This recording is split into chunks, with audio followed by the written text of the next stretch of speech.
What if God wrote your to-do list? 52 ways to make the most of every day. Pick up the slack. My dad had a fish pond just behind the house. It wasn't one of those fancy schmancy, multi-level architectural marvels laid out by a waterscape design firm. This little pond was my dad's own design and execution. An oval pool about 6 feet across, lined with a sturdy tarp and just deep enough that it didn't freeze over the winter. It had a single pump that recirculated water down a modest waterfall cascading along a stack of limestone rocks. Whenever a grandchild or two came over, they'd head out back to Papa's pond and feed Papa's goldfish, even if the fish had already been fed that day. Each autumn, Dad would scoop out all the smaller goldfish but leave a couple of the bigger ones who were strong enough to survive a Chicago winter. Sweeping the snow off the ice, it was always amazing to see the fish. Not frozen solid, but floating motionless in a state of suspended animation. Year after year, the pond was a joy-filled hobby for my dad, which is why it was so disappointing for him when his cancer and other illness left him unable to do the necessary maintenance. I lived in the same town, but was too busy, too short-sighted, and too selfish to even realize what was going on. The little pond needed lots of TLC, pump maintenance, algae prevention, leakage control, occasional fish carcass removal, and much more. My brother quickly and quietly stepped up.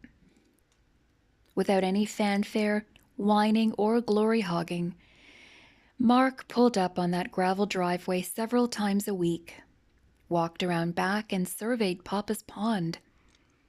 Sometimes he was there 10 minutes. Sometimes he invested an entire Saturday doing what needed to be done.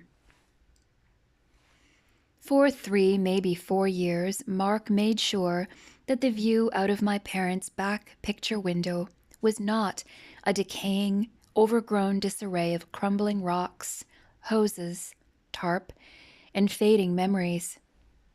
Instead, when Papa felt up to the challenge, it was a place he could still visit while steadying himself on the arm of one of his growing grandkids. As if they were trained, those goldfish would burble up to the surface, hoping to snack on floating food pellets. Papa and his grandkids could still feed the fish, and if they did, they would still have Mark come over and feed them. I never ever saw the need. Or maybe I pretended I didn't see the need. Thankfully, Mark saw and followed through.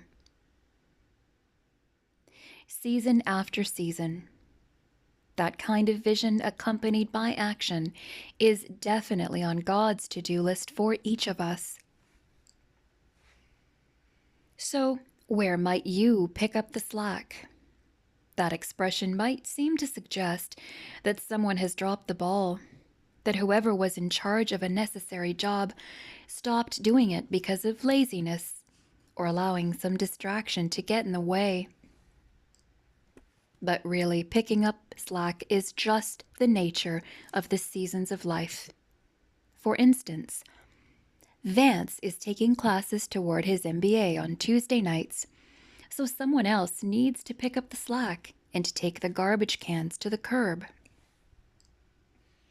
Sharon gets a full-time job, so someone else needs to call bingo at the nursing home on Monday afternoons.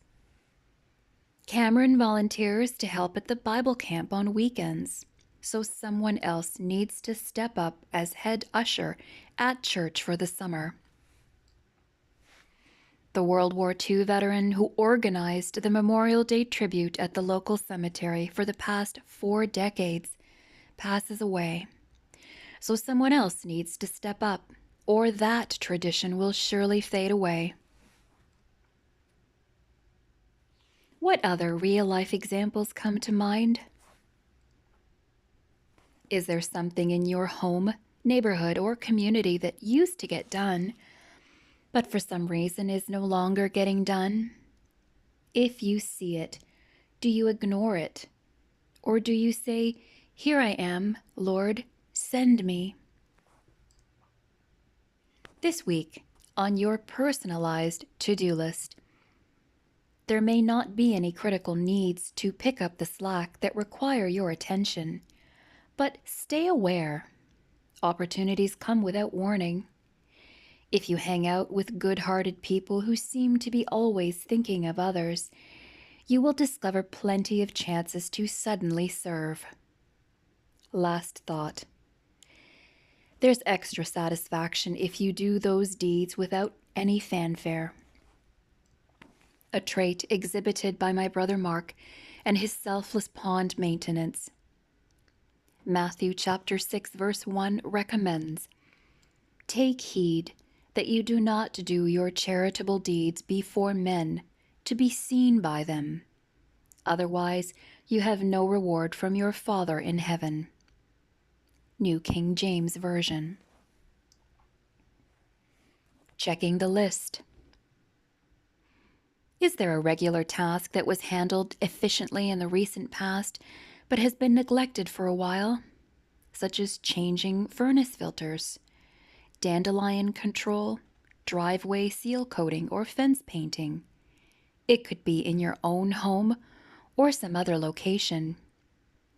Maybe the task requires some human interaction, such as visiting a shut-in or volunteering at a shelter or crisis center.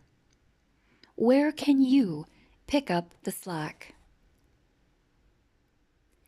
Be part of the solution.